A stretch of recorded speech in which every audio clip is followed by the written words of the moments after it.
भोर तालुक्यात झालेल्या अवकाळी पावसाचा फटका हा खरं तर वीटभट्टींना सुद्धा बसलेला आहे। मी सध्या अशाच एका वीटभट्टीवर आलेलो आहे। वडगाव डाळ येथील गावातील ही वीटभट्टी आहे आणि या ठिकाणी पाहिलं तर जो पाऊस खरं तर 3 दिवसापूर्वी झाला त्यामुळे ज्या कच्च्या विटा आहेत त्या बनवून ठेवलेल्या होत्या भट्टी टाकण्यासाठी, त्या विटांचे अक्षरशः पुन्हा एकदा चिखल झाल्याचं आपल्याला या ठिकाणी पाहायला मिळते।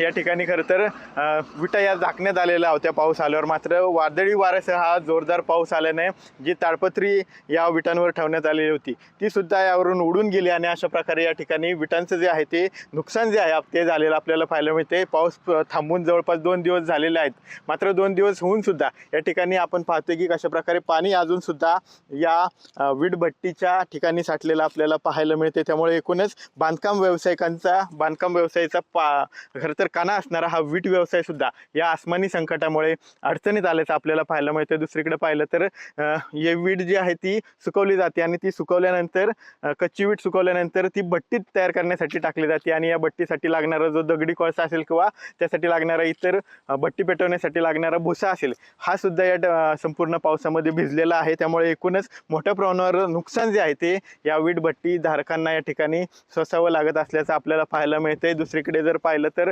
अजून सुद्धा हा चिखल जो आहे तो विटांचा या ठिकाणी झालेला आपल्याला पाहायला मिळतोय। अजून सुद्धा पाणी या ठिकाणी साचलेलं आहे, त्यामुळे पुढचे काही दिवस तरी हे नुकसान जे आहे ते या वीटभट्टी धारकांना सोसावं लागणार आहे। त्यामुळे एकूणच कशा प्रकारे या अवकाळी पावसाचा वीटभट्टीधारकांना कशा प्रकारे तोटा जो आहे तो झालेला आपल्याला दिसतोय आणि एकूणच या संपूर्ण अवकाळी पावसामुळे जवळपास लाखो रुपयांचं नुकसान जे आहे ते या भागातील संपूर्ण वीटभट्टीधारकांना सोसावं लागणार आहे। कॅमेरा पर्सन किरण अंबिकेसह विनय जगताप, TV9 मराठी, भोर, पुणे।